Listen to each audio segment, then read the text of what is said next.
कर्पूरगौरं करुणावतारं संसारसारं।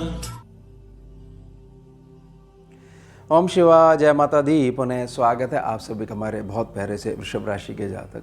अगस्त का जो महीना है 1 से लेकर 31 तारीख के मध्य जो ये काल है, ये जो दिन है, ये आप सब के लिए कैसे जाने वाले हैं।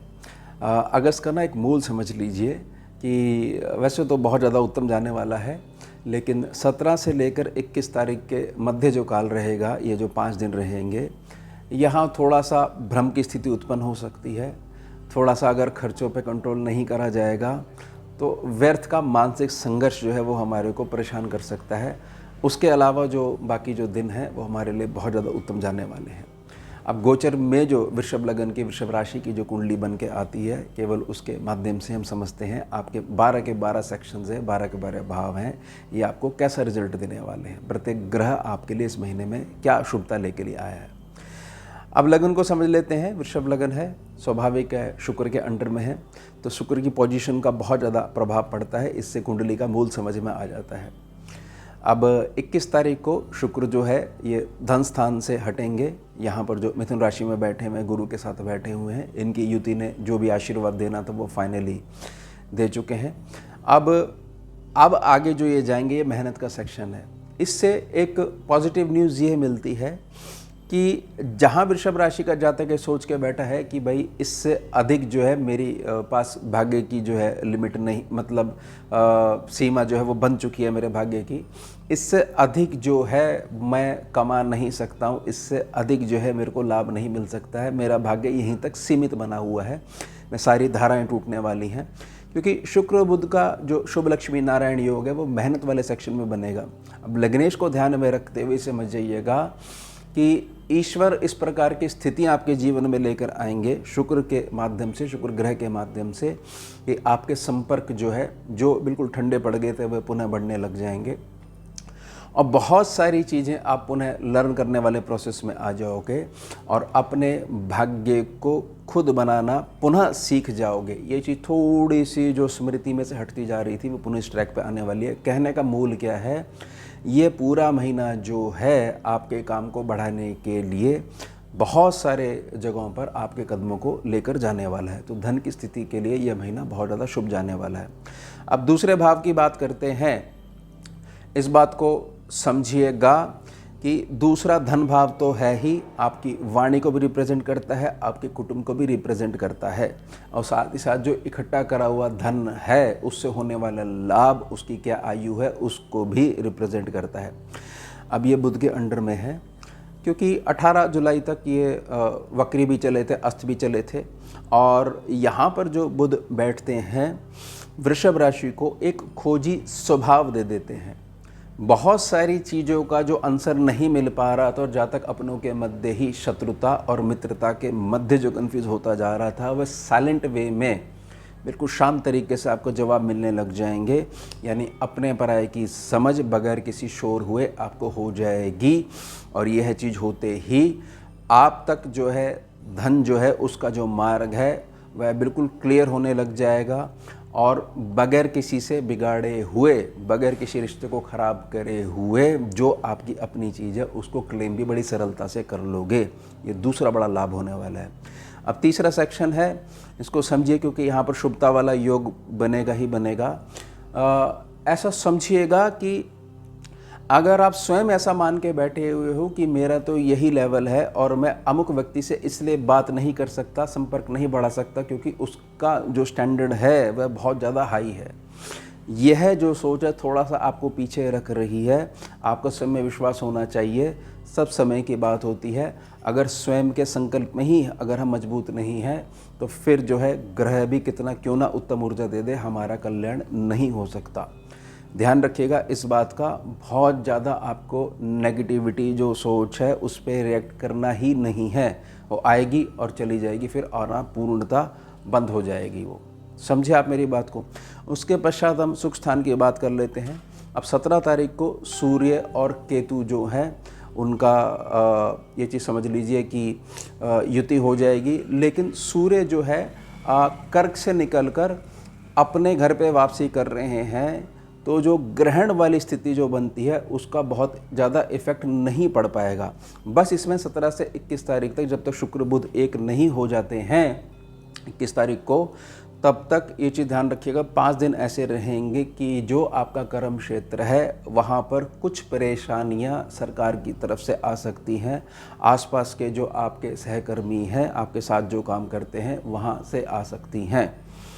अगर थोड़ा सा समय पास करना, थोड़ा सा उसको टालना अगर आपको आता है तो यह आपको बहुत अच्छे लेसन जो है लर्न करवा के जाएगा और लॉस बिल्कुल भी नहीं होगा अगर ओवर थिंकिंग नहीं करते हो, ओवर रिएक्ट नहीं करते हो तो ही। उसके पश्चात समझिए कि 5वें सेक्शन को समझते हैं। देखिए 28 जुलाई को ना केतु से मंगल अलग हुए हैं और अलग होने के पश्चात ही समझिएगा कि केतु को अगर फ्री स्पेस जो मिल रहा है तो वो फ्री स्पेस को पुनः दबाव बनाने के लिए सूर्य आगे 17 अगस्त को। अब सूर्य को किसी प्रकार की मदद की आवश्यकता है तो वो मंगल करेंगे ही करेंगे, क्योंकि मंगल जो है बड़े शुभ वाले भाव में बैठे हुए हैं, शुभ पंचम त्रिकोण भाव में बैठे हुए हैं, जो कि 9th सेक्शन भाग्य सेक्शन का बेस है। अब यहाँ पर बैठते ही ये जिन जिन मार्गों से आप तक धन आना है, सुख सुविधाएं आनी हैं, आपके भाग्य का जुड़ाव होना है, उन एरिया को क्लियर करने लग जाएंगे। और केतु को इस बात का पता है कि सूर्य पर दबाव नहीं बनाया जा सकता, क्योंकि मंगल जो है बड़ी मजबूत स्थिति में पहुंच चुके हैं, समझे। और घर का जो माहौल में थोड़ा सा बेचैनी परेशानी चल रही है, आपसी मनमुटाव चल रहा है, ये सब क्लियर होने वाले हैं। छठे सेक्शन को समझते हैं। शुक्र का सेक्शन है। तीसरे सेक्शन में शुक्र जो है आ जाएंगे, उससे पहले धन वाले सेक्शन में है। मेरी निजी प्रार्थना रहेगी कि जहाँ पर स्वास्थ्य की दिक्कत आ रही है अभी तक और थोड़ा सा कम लाभ मिलता नज़र आ रहा है, गौदान एक उत्तम प्रक्रिया होती है। गौदान, शुद्ध जो देसी जो गाय है या बछड़ी है उसका जो दान होता है, तो अगर वह आप करवा देते हो, वैसे भी पितृपक्ष आने वाला है उसमें आप करवा सकते हो, लेकिन पहले भी आप करवा देते हो तो समझ जाइए जो ग्रह का जो एक कर्जा चलता है कि भई ये तो हम तो बीमार हैं नहीं, लेकिन स्थिति ऐसी बन जाती है भाई इतना धन हमारा खर्च हो जाता है, उससे पूर्णतः मुक्ति मिल जाएगी। और वैसे भी जिनको स्वास्थ्य की दिक्कत होती है, वृषभ राशि के जातकों को, उनको हर वर्ष जो है गौदान अवश्य करवाना चाहिए। थोड़ा सा इन चीज़ों का भी ज्ञान होना बहुत ज़्यादा नितांत हो जाता है। 7वें सेक्शन की बात कर लेते हैं। 7वें सेक्शन मंगल के पास है। ये चीज़ समझ जाइएगा कि जो लोग व्यापार में हैं बहुत ज़्यादा मजबूती मिलने वाली है। पेमेंटें जो रुकी हुई हैं उसमें बहुत ज़्यादा मजबूती मिलने वाली है। और पिता पुत्र जो है साथ में एक ही गद्दी को अनुसरण करते हैं, एक ही स्थान पर बैठते हैं। वहाँ थोड़ा सा मनमुटाव चलता रहता है और थोड़ा सा ये लगता है कि भाई नहीं, इसको अलग कर देना चाहिए, अलग लाइन में ले जाना चाहिए, हम बाद में हमारे विचार क्लैश करते रहते हैं। उन सब चीज़ों पे थोड़ा सा बर्फ़ पड़ने वाली है, ठंडक होने वाली है वहाँ पर। और पति पत्नी के मध्य जो रिश्ते हैं, बहुत अच्छा समय आने वाला है। जो संतान की जो प्लानिंग कर रहे हैं वो प्लानिंग आपकी बिल्कुल सक्सेसफुल होने वाली है। बहुत अच्छे से कंसीव भी करोगे और बड़ी उत्तम संतान जन्मने वाली है। इस चीज़ की स्थितियां बनने वाली है। ग्रह ऐसे इशारा कर रहे हैं और खूब सेवा करने वाली, खूब अच्छा धन कमाने वाली, नाम कमा के देने वाली। उसके पश्चात अष्टम भाव को समझते हैं, क्योंकि बृहस्पति के अंडर में है और सेकंड सेक्शन पे बृहस्पति बैठे हुए हैं। आने वाले समय में बेशक आपका मनमुटाव चल रहा हो, लेकिन जो समृद्ध हो जाता है उसकी जिम्मेदारी रहती है कि बहुत सारी चीज़ों को भुलाते हुए अपने कुटुंब के सभी सदस्यों को गले लगाइए और पुनः समाज में एक परिवार की जो एकता उसको स्थापित करिए। अभी बेशक ये स्थिति कुछ ऐसी है कि नहीं, ये तो आपने बड़ी अलग सी बात कर दी, ये चीज़ तो हो ही नहीं सकती और हम बड़ी मुश्किल से जो है, बड़ा लंबा दुख है उससे बाहर आए हैं। नहीं, इस चीज़ को थोड़ा सा समय पास होने लग जाएगा, समय कटेगा और आपके यहाँ जो छोटे हैं वो जब बड़े हो जाएंगे और आप और अधिक आयु में पहुँच जाएंगे, तब आपको ये बात थोड़ी सी क्लियर हो पाएगी। कंडीशंस बन रही हैं। मैं किसी पे पास घुसने की बात नहीं कह रहा हूँ, लेकिन कोई आता है तो हमारे यहाँ तो मेहमान को ईश्वर की तरह जो है सम्मान दिया जाता है। तो यह आपने अपना बेसिक धर्म नहीं भूलना है। भाग्य सेक्शन की बात कर लेते हैं, कर्म क्षेत्र की बात कर लेते हैं। शनि जो है लाभ स्थान में बैठे हुए, मीन राशि के बैठे हुए, वक्री होकर बैठे हुए हैं।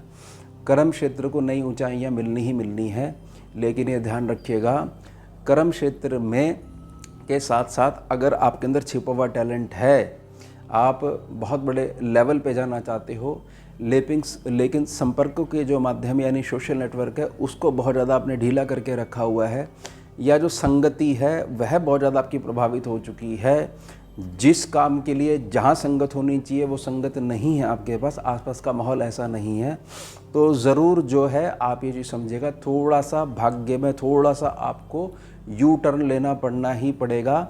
क्योंकि इस बात को बहुत अच्छे समझिएगा, क्योंकि वक्री चल रहे हैं इस समय, ये 10वें सेक्शन को निखार रहे हैं, लेकिन शनि की मूल प्रकृति जो है वो नहीं हटने वाली है। मूल प्रकृति यही है, शांत रहिए और अपना काम निकालना सीखिए।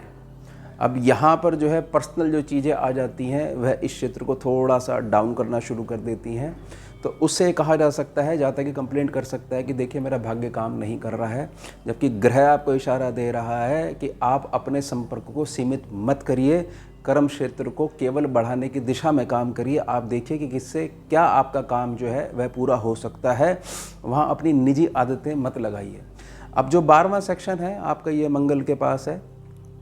आपके संतान पक्ष के लिए और आपके लिए ये चीज़ समझ जाइएगा कि फाइनली बड़े लंबे संघर्ष के बाद रात्रि को मीठी चैन की नींद जो है वह भोगने वाले हो। साथ ही साथ एक बड़ा बदलाव भाग्य में ये होने वाला है कि आपकी जो असली पहचान जो आपकी लोकेलिटी से थोड़ी सी बाहर होनी चाहिए वह होनी शुरू हो जाएगी। हो सकता है कि आपका जो निवास स्थान है, जन्म स्थान है, उससे दक्षिण दिशा की तरफ, या बिल्कुल ही ऐसा लगा लीजिए कि बिल्कुल ही विदेश जो है गमन या स्थायी निवास, इस प्रकार की स्थितियां जो उत्पन्न हो सकती है। कुल मिला के कहा जाए कि 12वें सेक्शन का मालिक जो है मंगल जो है कन्या राशि में पंचम भाव में जो बैठा हुआ है, तो समझ लीजिएगा कि अच्छा सुंदर भविष्य को अपनी चौथी दृष्टि से निखार रहा है, और उसमें थोड़ा सा उस चीज़ को स्थिरता के लिए आपका सोशल नेटवर्क जो मैंने कर्म क्षेत्र के माध्यम से बात करी वह, और यह भावना कि मेरा कार्य है, मुझे जितने अधिक मेरे पास संपर्क होंगे, जितना मेरा सोशल नेटवर्क मजबूत होगा, उतना अधिक मुझे लाभ होने वाला है। पुनः स्मरण करवा देता हूँ, अगस्त के लिए 5 दिन ऐसे हैं, थोड़ा सा संभल के गुजारने हैं। व्यर्थ में रिएक्शन नहीं करना है, व्यर्थ में चीज़ों को अपने हृदय में नहीं डालना है कि बताइए ऐसा हो गया, हमारी फीलिंग वहाँ पर जो है अमुक व्यक्ति ने बिल्कुल ध्यान नहीं रखा। यह ओवर थिंकिंग, ओवर रिएक्शन जो है ये 5 दिनों में थोड़ा ज़्यादा प्रभाव देगा। समय को काट लेते हैं तो अगस्त महीना बहुत ज़्यादा आपका संभला हुआ, स्थिरता के साथ, बड़ी शुभता के साथ व्यतीत होने वाला है। तो ये हो गया हमारा उत्तम विषय। मिलते हैं आपसे अगले भाग में नए विषय के साथ। जुड़िए और जोड़िए। ओम शिवा, जय माता। भुजगेन्द्रहारं कर्पूरगौरं करुणावतारं